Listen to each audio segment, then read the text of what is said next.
ਕੀ ਇੱਥੇ ਕੋਈ ਔਰਤਾਂ ਨਾਲ ਕਿੰਨਾ ਕੁ ਸੇਫ ਫੀਲ ਕਰਦੀਆਂ ਨੇ ਇਸ ਮੋਰਚੇ ਵਿੱਚ ਆ ਕੇ? ਕੀ ਕੋਈ ਅਣਸੁਖਾਵੀਂ ਘਟਨਾ ਤੁਹਾਡੇ ਧਿਆਨ ਦੇ ਵਿੱਚ ਆਈ ਹੋ?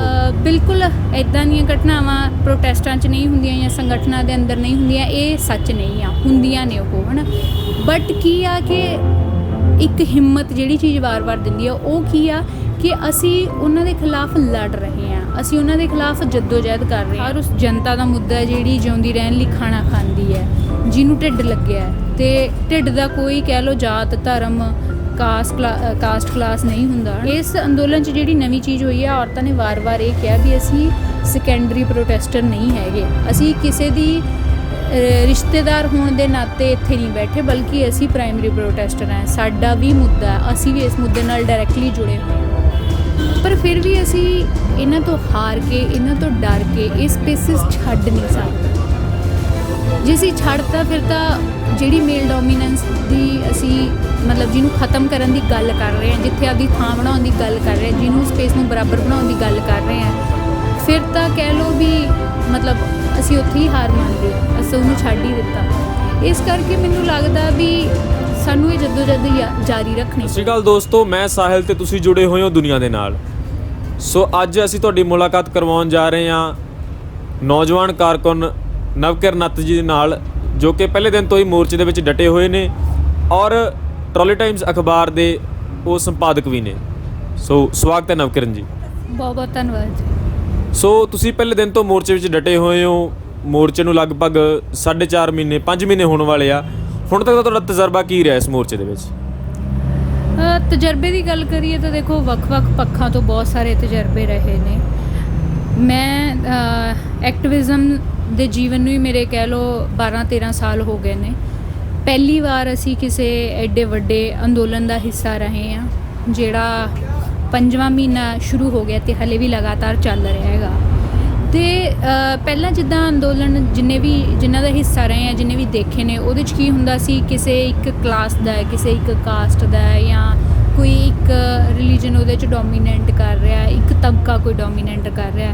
ਮੈਨੂੰ ਲੱਗਦਾ ਪਹਿਲਾ ਇੱਦਾਂ ਦਾ ਇਹ ਮੂਵਮੈਂਟ ਹੈ ਜਿਹਦੇ 'ਚ ਅਕਰੋਸ ਕਾਸਟ, ਕਲਾਸ, ਜੈਂਡਰ, ਰਿਲੀਜਨ ਲੋਕਾਂ ਨੇ ਸ਼ਮੂਲੀਅਤ ਕੀਤੀ ਹੈ ਨਾ। ਅਤੇ ਉਹਦੇ ਤੋਂ ਹੀ ਸਾਨੂੰ ਇਸ ਮੁੱਦੇ ਦੀ ਅਹਿਮੀਅਤ ਵੀ ਸਮਝ ਆਉਂਦੀ ਹੈ ਵੀ ਜਿਹੜਾ ਇਹਨੂੰ ਸਰਕਾਰ ਵੱਲੋਂ ਵਾਰ-ਵਾਰ ਸਿਰਫ ਕਿਸਾਨੀ ਦਾ ਮੁੱਦਾ, ਉਹਦੇ 'ਚ ਵੀ ਸਿਰਫ ਪੰਜਾਬ ਹਰਿਆਣਾ ਦੇ ਕਿਸਾਨ ਬਣਾਉਣ ਦੀਆਂ ਜਿਹੜੀਆਂ ਕੋਸ਼ਿਸ਼ਾਂ ਹੋ ਰਹੀਆਂ ਨੇ ਉਹ ਬਿਲਕੁਲ ਬੇਬੁਨਿਆਦ ਨੇ, ਹੈ ਨਾ।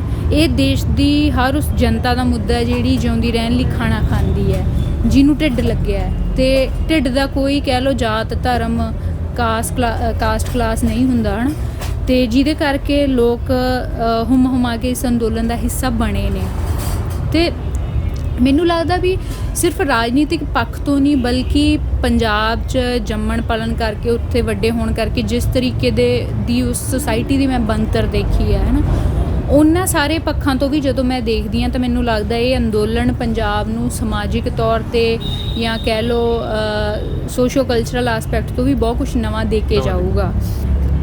ਮਤਲਬ ਪਹਿਲਾ ਇਸ ਕਿਸਮ ਦਾ ਅੰਦੋਲਨ ਹੈ ਜਿੱਥੇ ਲੋਕ 2400 ਘੰਟੇ ਇੱਥੇ ਹੀ ਬੈਠੇ ਨੇ। ਪਿਛਲੇ 4.5 ਮਹੀਨਿਆਂ ਤੋਂ ਇੱਕ ਤਰੀਕੇ ਨਾਲ ਲੋਕਾਂ ਨੇ ਆਪਦੇ ਅਸਲੀ ਪਿੰਡਾਂ ਸ਼ਹਿਰਾਂ ਤੋਂ ਦੂਰ ਇੱਕ ਟੈਂਪਰੇਰੀ ਸ਼ਹਿਰ ਵਸਾ ਲਿਆ, ਅਤੇ ਇਹਨਾਂ ਸ਼ਹਿਰਾਂ ਵਿੱਚ ਅੱਜ ਦੇ ਟਾਈਮ 'ਚ ਹਰ ਉਹ ਚੀਜ਼ ਮਿਲਦੀ ਹੈ ਜਿਹੜੀ ਕਿਸੇ ਵੀ ਦੂਜੇ ਸ਼ਹਿਰ 'ਚ ਹੈ।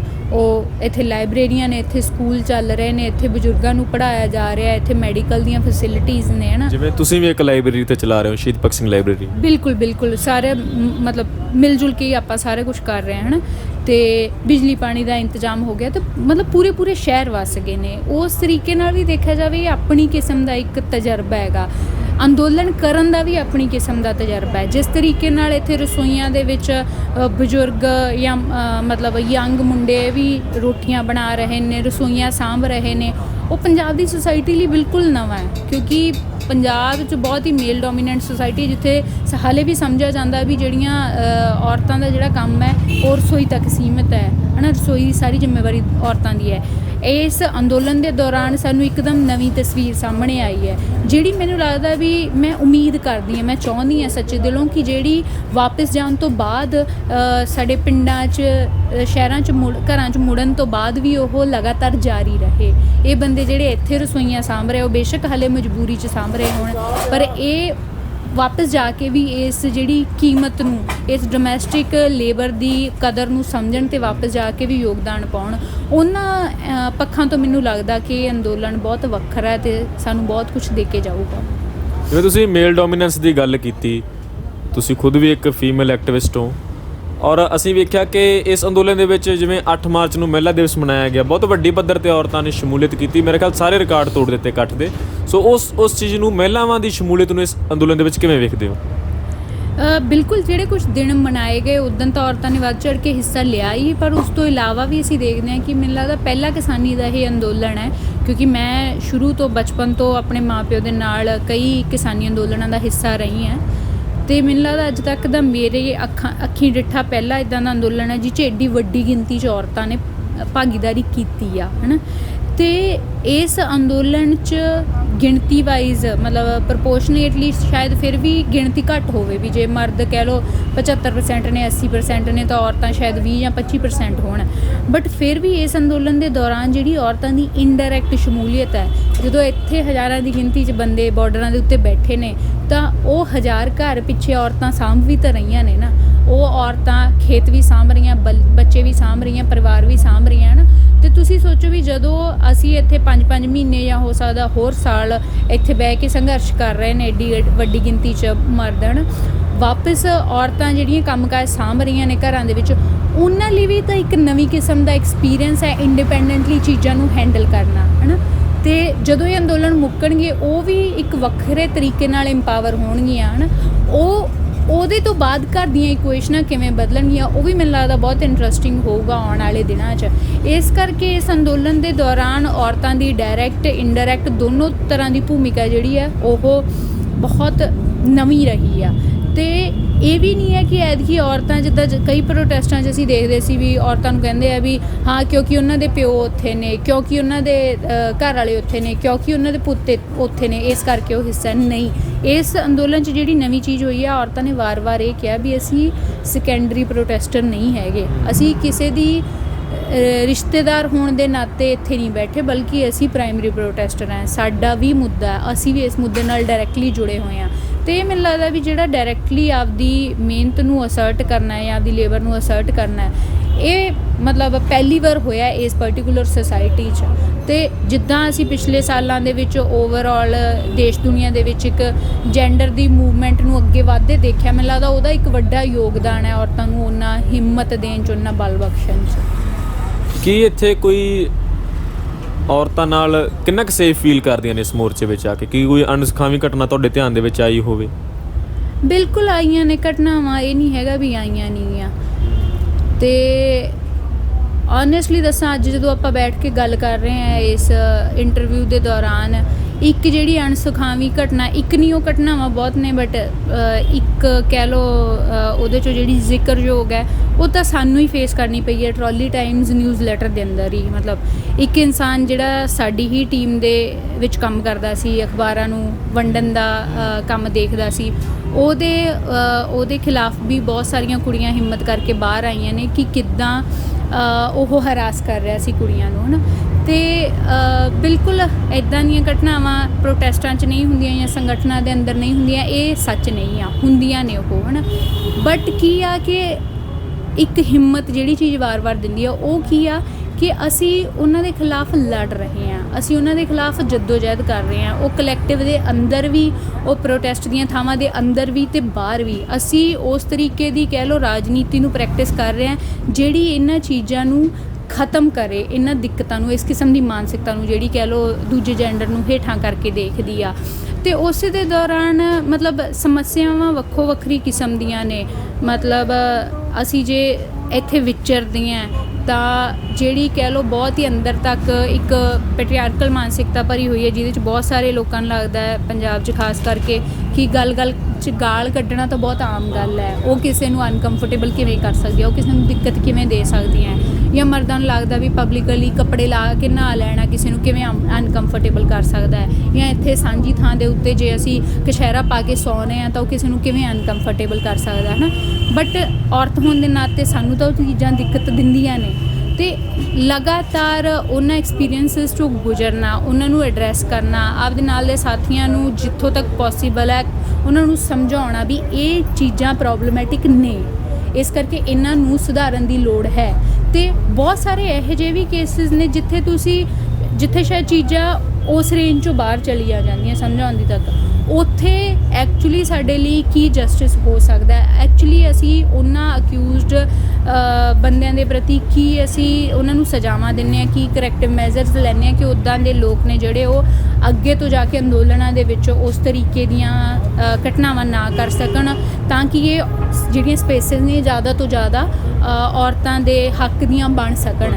ਤੇ ਮੈਨੂੰ ਲੱਗਦਾ ਵੀ ਉਹ ਜਿਹੜੀ ਪੂਰੀ ਲੜਾਈ ਹੈ ਆਪਣੇ ਆਪ 'ਚ, ਉਹ ਲਗਾਤਾਰ ਅੱਜ ਤੱਕ ਚੱਲਦੀ ਰਹੀ ਹੈ ਤੇ ਅੱਗੇ ਵੀ ਚੱਲਦੀ ਰਹੂਗੀ। ਮਤਲਬ ਇਸ ਸਾਰੇ ਦੇ ਦੌਰਾਨ, ਜਦੋਂ ਹੁਣ ਵੀ ਆਪਾਂ ਗੱਲ ਕਰ ਰਹੇ ਹਾਂ ਪਿਛਲੇ ਦਿਨਾਂ ਦੇ ਦੌਰਾਨ, ਜਦੋਂ ਤੋਂ ਆ ਵੀ ਇਨਸੀਡੈਂਟ ਹੋਇਆ ਹੈਗਾ ਜਿਹੜਾ ਟਰਾਲੀ ਟਾਈਮਸ ਦੇ ਇੱਕ ਕਹਿ ਲਓ ਸਾਥੀ ਦੇ ਅਗੇਂਸਟ, ਵਰੁਣ ਚੌਹਾਨ ਉਹਨਾਂ ਦਾ ਨਾਂ ਹੈ ਨਾ, ਤੇ ਉਹਦੇ 'ਚ ਵੀ ਮੈਂ ਦੇਖ ਰਹੀ ਹਾਂ ਵੀ ਕਿਸ ਕਿਸਮ ਨਾਲ ਇੱਕ ਪੂਰੀ ਪੋਲੀਟੀਕਲ ਜੱਦੋ-ਜਹਿਦ ਵੀ ਹੈ ਉਹਦੇ ਦੇ ਵਿੱਚ, ਹੈ ਨਾ, ਕਿ ਬਹੁਤ ਸਾਰੇ ਸਵਾਲ ਵੀ ਨੇ ਵੀ ਕੀ ਸਿਰਫ ਔਰਤਾਂ ਦੀ ਜ਼ਿੰਮੇਵਾਰੀ ਹੈ ਕਿਸੇ ਸਪੇਸ ਨੂੰ ਜੈਂਡਰ ਜਸਟ ਬਣਾਉਣਾ, ਹੈ ਨਾ, ਜਾਂ ਸਾਡੇ ਲਈ ਜਸਟਿਸ ਦੀ ਪਰਿਭਾਸ਼ਾ ਕੀ ਹੈ। ਇੱਦਾਂ ਦੇ ਲੋਕ ਜੇ ਮੂਵਮੈਂਟਾਂ ਦੇ ਵਿੱਚ ਹੈਗੇ ਨੇ ਤਾਂ ਉਹਨਾਂ ਤੋਂ ਕਿਵੇਂ ਬਚਣਾ, ਉਹਨਾਂ ਨੂੰ ਕਿਵੇਂ ਅੰਦੋਲਨਾਂ ਤੋਂ ਦੂਰ ਰੱਖਣਾ ਹੈ, ਕਿੱਦਾਂ ਅਸੀਂ ਮੂਵਮੈਂਟਾਂ ਦੇ ਵਿੱਚ ਰਹੇ ਲੋਕਾਂ ਨੂੰ ਜੈਂਡਰ ਪ੍ਰਤੀ ਸੈਂਸਿਟਾਈਜ਼ ਕਰਨਾ ਹੈ, ਜਾਂ ਜੇ ਸਾਡੇ ਕੋਲ ਕੇਸਿਸ ਆਉਂਦੇ ਆ ਤਾਂ ਉਹਨਾਂ ਨੂੰ ਅਸੀਂ ਕਿੱਦਾਂ ਹੈਂਡਲ ਕਰਨਾ, ਸਾਡੇ ਕੋਲੇ ਕੀ ਮੈਕੈਨਿਜ਼ਮ ਹੈ। ਤਾਂ ਮੈਨੂੰ ਲੱਗਦਾ ਉਹ ਸਾਰੇ ਸਵਾਲ ਨੇ ਜਿਹੜੇ ਅਸੀਂ ਵੀ ਲਗਾਤਾਰ ਕਰਦੇ ਸਿੱਖ ਰਹੇ ਹਾਂ। ਤੇ ਇਹਦੇ ਵਿੱਚ ਇਹ ਕਿ ਬਹੁਤ ਸਾਰੀਆਂ ਨੌਜਵਾਨ ਕੁੜੀਆਂ ਤੁਹਾਨੂੰ ਸੁਣ ਰਹੀਆਂ ਨੇ, ਜਿਵੇਂ ਸਾਡੇ ਦਰਸ਼ਕ ਵੀ ਤੁਹਾਡੀਆਂ ਗੱਲਾਂ ਸੁਣ ਰਹੇ ਨੇ, ਤਾਂ ਉਹ ਜ਼ਰੂਰ ਇਸ ਬਾਰੇ ਗਹਿਰਾ ਚਿੰਤਨ ਉਹ ਕਰ ਰਹੇ ਹੋਣਗੇ। ਮੈਂ ਖੁਦ ਜਦੋਂ ਇਹ ਗੱਲਾਂ ਸੁਣ ਰਿਹਾ ਤਾਂ ਕਾਫੀ ਇਸ ਗੱਲਾਂ ਬਾਰੇ ਸੋਚ ਰਿਹਾ। ਨਵੀਆਂ ਜਿਹੜੀਆਂ ਨੌਜਵਾਨ ਕੁੜੀਆਂ ਮੂਵਮੈਂਟ ਦੇ ਵਿੱਚ ਕੰਮ ਕਰਨਾ ਚਾਹੁੰਦੀਆਂ ਨੇ, ਲਹਿਰਾਂ ਵਿੱਚ ਆ ਰਹੀਆਂ ਨੇ ਜਾਂ ਆਉਣਾ ਚਾਹੁੰਦੀਆਂ ਨੇ, ਉਹਨਾਂ ਨੂੰ ਜੇ ਤੁਸੀਂ ਕੀ ਕਹਿਣਾ ਚਾਹੋਗੇ? ਮੈਂ ਇਹੀ ਕਹਿਣਾ ਚਾਹੁੰਦੀ ਹਾਂ ਵੀ ਅਸੀਂ ਇਹਨਾਂ ਚੀਜ਼ਾਂ ਤੋਂ ਡਰ ਕੇ, ਬਿਲਕੁਲ ਇਹ ਚੀਜ਼ਾਂ ਬਹੁਤ ਤੋੜ ਦਿੰਦੀਆਂ ਨੇ, ਅੰਦਰ ਤੱਕ ਤੋੜ ਦਿੰਦੀਆਂ ਨੇ, ਹੈ ਨਾ। ਕਈ ਵਾਰੀ ਕਈ ਸਾਲ ਲੱਗਦੇ ਨੇ ਇਸ ਟਰੋਮਾ ਤੋਂ ਉੱਭਰਨ ਲਈ, ਪਰ ਫਿਰ ਵੀ ਅਸੀਂ ਇਹਨਾਂ ਤੋਂ ਹਾਰ ਕੇ, ਇਹਨਾਂ ਤੋਂ ਡਰ ਕੇ ਇਹ ਸਪੇਸਿਸ ਛੱਡ ਨਹੀਂ ਸਕਦੇ। ਜੇ ਅਸੀਂ ਛੱਡਤਾ ਫਿਰ ਤਾਂ ਜਿਹੜੀ ਮੇਲ ਡੋਮੀਨੈਂਸ ਦੀ ਅਸੀਂ ਮਤਲਬ ਜਿਹਨੂੰ ਖ਼ਤਮ ਕਰਨ ਦੀ ਗੱਲ ਕਰ ਰਹੇ ਹਾਂ, ਜਿੱਥੇ ਆਪਦੀ ਥਾਂ ਬਣਾਉਣ ਦੀ ਗੱਲ ਕਰ ਰਹੇ ਹਾਂ, ਜਿਹਨੂੰ ਸਪੇਸ ਨੂੰ ਬਰਾਬਰ ਬਣਾਉਣ ਦੀ ਗੱਲ ਕਰ ਰਹੇ ਹਾਂ, ਫਿਰ ਤਾਂ ਕਹਿ ਲਓ ਵੀ ਮਤਲਬ ਅਸੀਂ ਉੱਥੇ ਹੀ ਹਾਰ ਮੰਨ ਲਈ, ਅਸੀਂ ਉਹਨੂੰ ਛੱਡ ਹੀ ਦਿੱਤਾ। ਇਸ ਕਰਕੇ ਮੈਨੂੰ ਲੱਗਦਾ ਵੀ ਸਾਨੂੰ ਇਹ ਜੱਦੋ-ਜਹਿਦ ਜਾਰੀ ਰੱਖਣੀ ਪਊਗੀ। ਉਹਦੇ 'ਚ ਅਸੀਂ ਬਹੁਤ ਵਾਰੀ ਹਾਰਾਂਗੇ, ਉਹਦੇ 'ਚ ਅਸੀਂ ਬਹੁਤ ਵਾਰੀ ਇਲਜ਼ਾਮ ਵੀ ਝੱਲਾਂਗੇ, ਵਿਰੋਧ ਵੀ ਝੱਲਾਂਗੇ, ਸਭ ਕੁਝ ਹੋਊਗਾ। ਬਟ ਮਤਲਬ ਓਨੈਸਟਲੀ ਸੇਇੰਗ, ਮੋਰਚਿਆਂ ਦੇ ਵਿੱਚ ਵੀ ਲੜਨਾ ਪੈਂਦਾ ਅਤੇ ਬਾਹਰ ਵੀ ਲੋਕਾਂ ਦੇ ਖਿਲਾਫ ਲੜਨਾ ਪੈਂਦਾ, ਡਬਲ ਲੜਾਈ ਹੁੰਦੀ ਆ, ਹੈ ਨਾ। ਬਹੁਤ ਵਾਰੀ ਲੋਕ ਤੁਹਾਨੂੰ ਸਮਝਦੇ ਵੀ ਨਹੀਂ ਗੇ, ਇਲਜ਼ਾਮ ਵੀ ਲੱਗਦੇ ਨੇ, ਬਟ ਉਹ ਸਾਰੀਆਂ ਚੀਜ਼ਾਂ ਤੋਂ ਨਿਕਲਦੇ ਹੋਏ ਅਸੀਂ ਕਿੱਦਾਂ ਜਿਹੜਾ ਸਾਡਾ ਕਹਿ ਲਓ ਫਾਈਨਲ ਸਾਡਾ ਗੋਲ ਹੈ ਇੱਕ ਸਪੇਸ ਨੂੰ ਜੈਂਡਰ ਜਸਟ ਬਣਾਉਣਾ, ਉਹਦੇ ਤੱਕ ਪਹੁੰਚਣਾ, ਮੈਨੂੰ ਲੱਗਦਾ ਉਹੀ ਸਾਡੀ ਲੜਾਈ ਹੈ। ਮੇਰਾ ਖਿਆਲ ਕਈ ਵਾਰ ਜਨ ਸਧਾਰਨ ਜਾਂ ਲੋਕ ਇਸ ਤਰ੍ਹਾਂ ਸੋਚਦੇ ਕਿ ਜਿਹੜੇ ਲੋਕ ਮੂਵਮੈਂਟ ਦੇ ਵਿੱਚ ਆ ਜਾਂਦੇ ਆ ਉਹ ਬਿਲਕੁਲ ਖੁਦਾ ਹੋ ਜਾਂਦੇ, ਉਹਨਾਂ ਵਿੱਚ ਕੋਈ ਐਬ ਨਹੀਂ ਹੁੰਦੇ, ਪਰ ਹੁੰਦੇ ਤਾਂ ਉਹ ਵੀ ਆਮ ਸੁਸਾਇਟੀ ਦੇ ਵਿੱਚੋਂ ਹੀ ਆ, ਉਹ ਇਹਨਾਂ 'ਚ ਜਦੋਂ ਅਣਪਿੱਜ ਨਹੀਂ ਹੁੰਦੇ। ਸੋ ਇਸ ਤਰ੍ਹਾਂ ਦੀਆਂ ਦਿੱਕਤਾਂ ਉਹ ਆ ਜਾਂਦੀਆਂ ਨੇ। ਸੋ ਸਾਡਾ ਆਖਰੀ ਸਵਾਲ ਇਹੀ ਹੈ ਕਿ ਆਉਣ ਵਾਲੇ ਦਿਨਾਂ ਵਿੱਚ ਜਾਂ ਸੰਸਦ ਮਾਰਚ ਦੀ ਤਿਆਰੀ ਉਹ ਹੋ ਰਹੀ ਹੈ, ਕਿਸ ਤਰ੍ਹਾਂ ਵੇਖਦੇ ਹੋ ਕਿ ਕਿੰਨੀ ਕੁ ਦੂਰ ਆ ਆਪਾਂ ਜਿੱਤ ਤੋਂ? ਮੈਨੂੰ ਲੱਗਦਾ ਇਹ ਜਿੱਤ ਤੋਂ ਆਪਣੇ ਵੱਲੋਂ ਤਾਂ ਦੂਰੀ ਕੋਈ ਨਹੀਂ, ਜਿੰਨੀ ਦੂਰੀ ਆ ਉਹ ਤਾਂ ਸਰਕਾਰ ਵੱਲੋਂ ਹੀ ਹੈ। ਅਤੇ ਇੱਦਾਂ ਦੇ ਐਕਸ਼ਨਸ ਜਿਹੜੇ ਆਉਣ ਵਾਲੇ ਦਿਨਾਂ 'ਚ ਪਲੈਨਡ ਨੇ ਉਹ ਬੇਸਿਕਲੀ ਸਾਡੇ ਪੂਰੇ ਅੰਦੋਲਨ ਨੂੰ ਹੋਰ ਬਲ ਬਖਸ਼ਣਗੇ, ਕਿਉਂਕਿ ਜਿਹੜਾ ਸੰਸਦ ਵੱਲ ਦਾ ਮਾਰਚ ਹੈ, ਸੰਸਦ ਮਾਰਚ ਦੀ ਜਿਹੜੀ ਕਾਲ ਹੈ, ਉਹਦੇ 'ਚ ਦੇਸ਼ ਭਰ ਦੀਆਂ ਜਿੰਨੀਆਂ ਵੀ ਪ੍ਰੋਗਰੈਸਿਵ ਔਰਗਨਾਈਜੇਸ਼ਨਾਂ ਨੇ, ਵੱਖ-ਵੱਖ ਤਬਕਿਆਂ ਦੇ ਵਿੱਚ ਕੰਮ ਕਰਨ ਵਾਲੀਆਂ, ਟ੍ਰੇਡ ਯੂਨੀਅਨਸ ਹੋਣ, ਸਟੂਡੈਂਟਾਂ ਦੇ ਸੰਗਠਨ ਹੋਣ, ਔਰਤਾਂ ਦੇ ਹੋਣ, ਨੌਜਵਾਨਾਂ ਦੇ ਹੋਣ, ਉਹ ਸਾਰੇ ਵੀ ਸਾਡੇ ਨਾਲ ਸ਼ਾਮਿਲ ਹੋ ਰਹੇ ਆ, ਜਿਹਦੇ ਤੋਂ ਇੱਕ ਕਹਿ ਲਓ ਬਹੁਤ ਹੀ ਜ਼ਬਰਦਸਤ ਇੱਕ ਸੋਲੀਡੈਰਿਟੀ ਪੈਦਾ ਹੋਈ ਇਸ ਅੰਦੋਲਨ ਦੇ ਹੱਕ ਦੇ ਵਿੱਚ। ਅਤੇ ਸਰਕਾਰ ਨੂੰ ਵੀ ਇਹ ਗੱਲਾਂ ਕਲੀਅਰ ਹੋ ਜਾਣਗੀਆਂ ਵੀ ਇਹ ਅੰਦੋਲਨ ਕਿਤੇ ਵੀ ਛੇਤੀ ਖਤਮ ਹੋਣ ਵਾਲਾ ਨਹੀਂ ਹੈਗਾ, ਬਲਕਿ ਲਗਾਤਾਰ ਵਧੂਗਾ। ਅਤੇ ਇਸ ਕਰਕੇ ਮੈਨੂੰ ਜ਼ਰੂਰ ਉਮੀਦ ਹੈ ਕਿ ਛੇਤੀ ਅਸੀਂ ਜਿੱਤ ਵੱਲ ਨੂੰ ਵੱਧ ਰਹੇ ਹਾਂ। ਸੋ ਬਹੁਤ ਵਧੀਆ ਗੱਲਬਾਤ ਕੀਤੀ, ਔਰ ਅਖੀਰ ਦੇ ਵਿੱਚ ਜਿਹੜੀ ਗੱਲ ਕੀਤੀ ਕਿ ਜਿੱਤ ਤੋਂ ਅਸੀਂ ਦੂਰ ਨਹੀਂ ਗਏ, ਸਰਕਾਰ ਦੀ ਦੂਰੀ ਆ। ਸੋ ਦੇਖਦੇ ਹਾਂ ਕਿ ਇਹ ਦੂਰੀ ਜਿਹੜੀ ਆ ਸਰਕਾਰ ਕਿੰਨੀ ਜਲਦੀ ਮਿਟਾਉਂਦੀ ਆ। ਤੁਸੀਂ ਦੇਖਦੇ ਰਹੋ ਦੁਨੀਆ। ਤੁਹਾਡਾ ਸਾਰਿਆਂ ਦਾ ਬਹੁਤ ਬਹੁਤ ਧੰਨਵਾਦ।